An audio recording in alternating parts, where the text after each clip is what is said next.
तो आइए आज हम संविधान से संबंधित कुछ क्वेश्चन देख लेते हैं। पहला क्वेश्चन है, भारतीय संविधान के किस भाग में मौलिक अधिकारों का उल्लेख किया गया है? पहला भाग 1, दूसरा भाग 3, तीसरा भाग 4 और चौथा भाग 4 क। तो अब हम देखते हैं किसमें कौन सा ऑप्शन सही है। ऑप्शन बी सही है, भाग 3 में।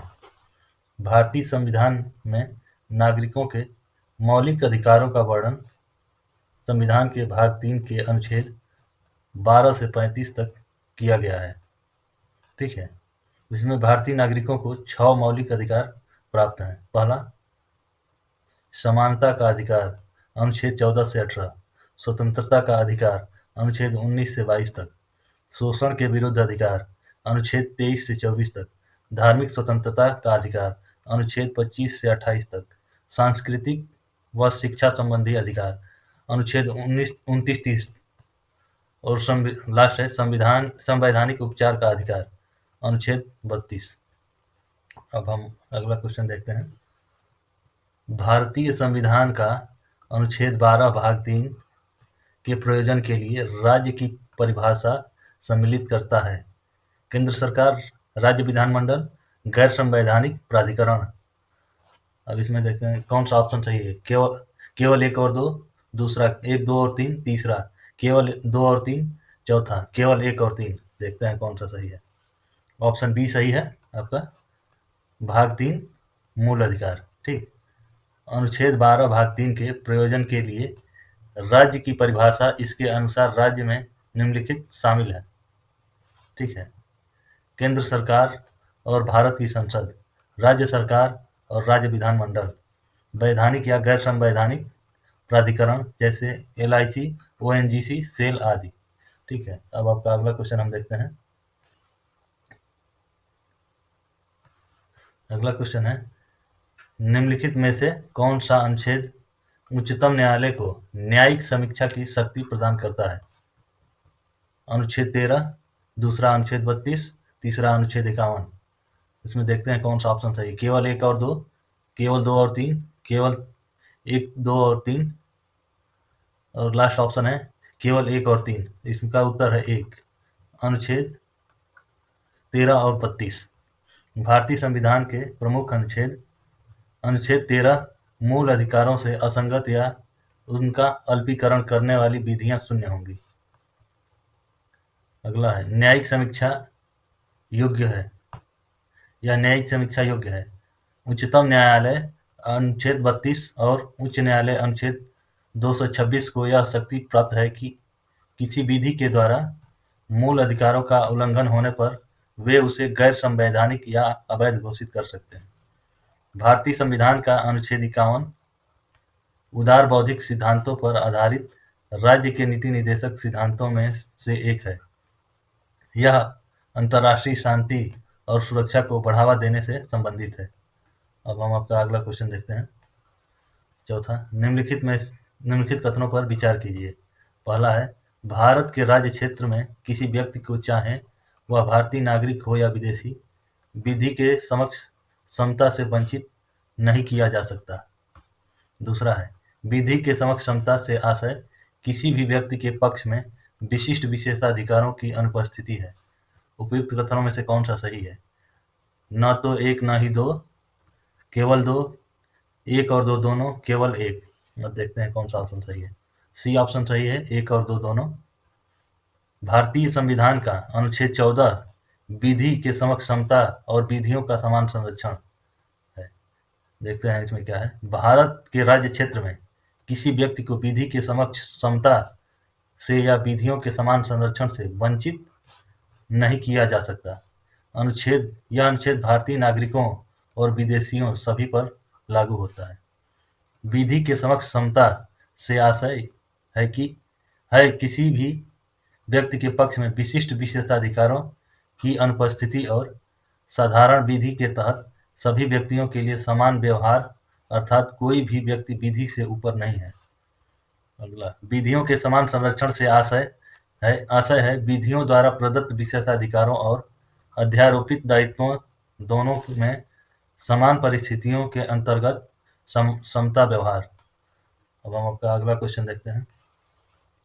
निम्नलिखित में से किस या किन आधारों पर भारतीय संविधान राज्य के द्वारा विभेद का प्रतिषेध करता है? मूल वंश, जन्म स्थान, नागरिकता। ऑप्शन इसमें है केवल एक और दो, केवल एक और तीन, एक, दो और तीन, केवल दो और तीन। देखते हैं कौन सा ऑप्शन सही है।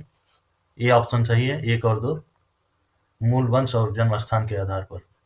भारतीय संविधान का अनुच्छेद 15 मूल वंश, धर्म, मूल वंश, जाति, लिंग या जन्म स्थान के आधार पर विभेद का प्रतिषेध। इसमें स्पष्ट रूप से इस बात का उल्लेख किया गया है कि किसी नागरिक के विरुद्ध धर्म, मूल वंश, जाति, लिंग या जन्म स्थान के आधार पर विभेद नहीं किया जाएगा। अगला है, उक्त आधारों पर किसी व्यक्ति को दुकानों, सार्वजनिक भोजनालयों, सार्वजनिक मनोरंजन के स्थानों में प्रवेश करने तथा पूर्णतः या अंशतः राज्य निधि से पोषित या जनसामान्य के प्रयोग के लिए समर्पित कुओं, तालाबों, स्नान घाटों आदि का प्रयोग करने से मना नहीं किया जा सकता है। अगला, हालांकि राज्य को इस बात की अनुमति है कि वह समाज के वंचित वर्गों एवं महिलाओं के उत्थान के लिए सकारात्मक विभेद कर सकता है।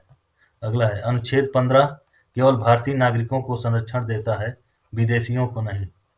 अतः इनके अनुसार राज्य नागरिकता के आधार पर विभेद कर सकता है। अब अगला क्वेश्चन देखते हैं। भारतीय संविधान के संदर्भ में निम्नलिखित कथनों में से कौन सा युग्म सही है, सुमेलित है? ये इधर अनुच्छेद है, इधर कौन सा विषय है? अनुच्छेद, पहला ऑप्शन है अनुच्छेद 16(1) नियोजन संबंधी विषयों में अवसर की समता। दूसरा है अनुच्छेद 16(3) नियोजन के संबंध में विभेद के से प्रतिषेध। तीसरा ऑप्शन है अनुच्छेद 4 क नियुक्ति के लिए आरक्षण की व्यवस्था। उपयुक्त सभी अगला ऑप्शन है। अब देखते हैं कौन सा सही है। ऑप्शन ए सही है, अनुच्छेद 16 लोक नियोजन के विषय में अवसर की समता। अब इसमें देखते हैं किसमें क्या दिया है, 16 के कौन से भाग में। 16(1) कहता है राज्य के अधीन किसी पद, नियोजन या नियुक्ति से संबंधित विषयों में सभी नागरिकों के लिए अवसर की समता होगी। दूसरा 16(2) अनुच्छेद 16(2) में कहा गया है राज्य के अधीन किसी नियोजन या पद के संबंध में केवल धर्म, मूल वंश, जाति, लिंग, उद्भव, जन्म स्थान, निवास या इसमें किसी के आधार पर न तो कोई नागरिक अपात्र होगा और न ही उसे विभेद किया जाएगा। अनुच्छेद 16(3) कहता है इस अनुच्छेद की कोई बात संसद को कोई ऐसी विधि बनाने से निवारित नहीं करेगी जो किसी राज्य या संघ राज्य क्षेत्र की सरकार के या उसमें किसी स्थानीय या प्राधिकारी के अधीन वाले किसी वर्ग या वर्गों के पद पर नियोजन या नियुक्ति के संबंध में ऐसे नियोजन या नियुक्ति से पहले उस राज्य या संघ राज्य क्षेत्र के भीतर निवास विषयक कोई अपेक्षा विहित करती है। यह 7वां संविधान संशोधन 1956 द्वारा किया गया था। अब आपके इसी में आगे देखते हैं। अनुच्छेद 16(4) कहता है उस अनुच्छेद की कोई बात राज्य को पिछड़े हुए नागरिकों के किसी वर्ग के पक्ष में जिनका प्रतिनिधित्व राज्य की राय में राज्य के अधीन सेवाओं में पर्याप्त नहीं है, नियुक्तियों या पदों के आरक्षण के लिए उपबंध करने से निवारित नहीं करेगी। 16(4) को कहता है उस अनुच्छेद की कोई बात राज्य को अनुसूचित जातियों, अनुसूचित जनजातियों के पक्ष में व जिनका प्रतिनिधित्व राज्य की राय में राज्य के अधीन सेवाओं में पर्याप्त नहीं है, राज्य के अधीन सेवाओं में किसी वर्ग या वर्गों के पदों पर परिणामिक ज्येष्ठता सहित प्रोन्नति के मामले में आरक्षण के लिए उपबंध करने से निवारित नहीं करेगी। ये 77वां संविधान संशोधन और 85वां संविधान संशोधन 2001 और 1995 द्वारा किया गया। अब आर्टिकल 16(4) कहता है उस अनुच्छेद की कोई बात राज्य को किसी वर्ष में किन्हीं न भरी गई ऐसी रिक्तियों को जो खंड 4 या खंड 4 क के अधीन किए गए आरक्षण के लिए किसी उपबंध के अनुसार उस वर्ष में भरी जाने के लिए आरक्षित है। किसी उत्तरवर्ती वर्ष या वर्षों में भरे जाने के लिए पृथक वर्ग की रिक्तियों के रूप में विचार करने से निवारित नहीं करेगी। ऐसे वर्ग की रिक्तियों पर उस वर्ष की रिक्तियों के साथ जिसमें वे भरी जा रही हैं, उस वर्ष की रिक्तियों की कुल संख्या के संबंध में 50% आरक्षण की अधिकतम सीमा का अधिकार आधार करने के लिए विचार नहीं किया जाएगा। ये 81वां संविधान संशोधन 2000 द्वारा किया गया। अब आपका है अनुच्छेद 16(5) कहता है, इस अनुच्छेद की कोई बात किसी ऐसी विधि के प्रवर्तन पर प्रभाव नहीं डालेगी जो यह बंद करती है कि किसी धार्मिक या सांप्रदायिक संस्था के कार्यकलाप से संबंधित कोई पदाधिकारी या उसके शासी निकाय का कोई सदस्य किसी विशिष्ट धर्म का मानने वाला या विशिष्ट संप्रदाय का ही हो।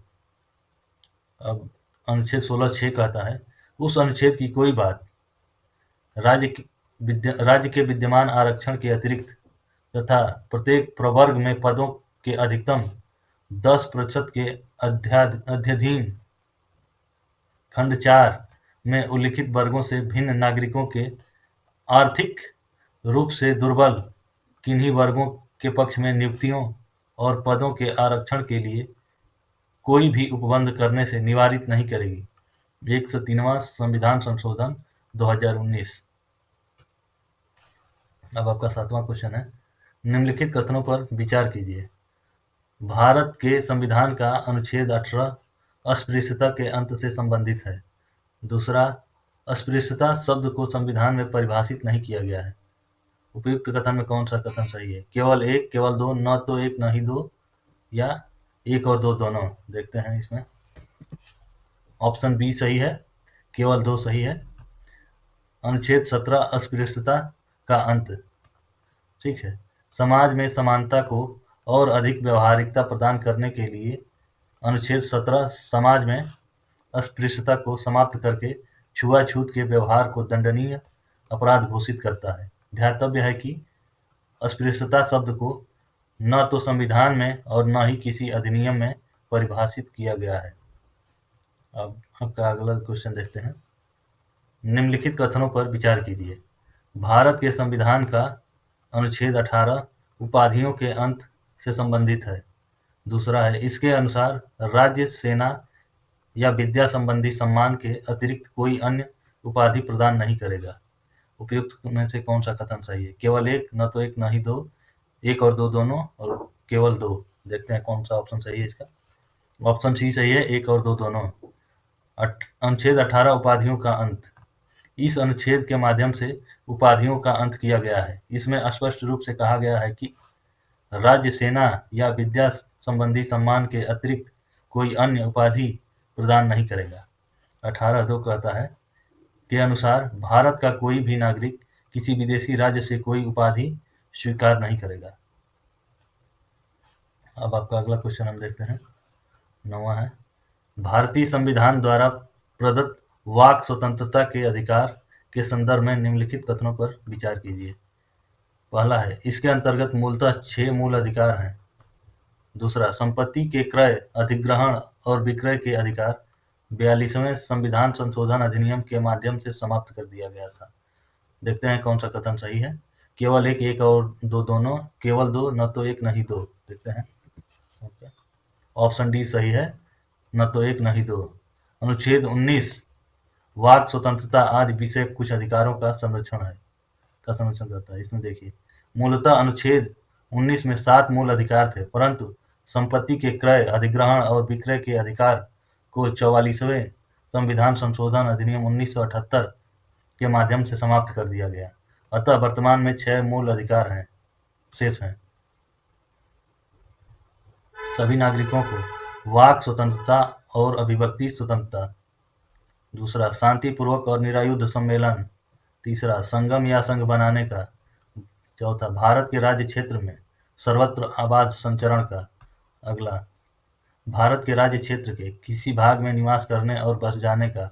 और लास्ट है, कोई वृत्ति, उपजीविका, व्यापार या कारोबार करने का अधिकार होगा।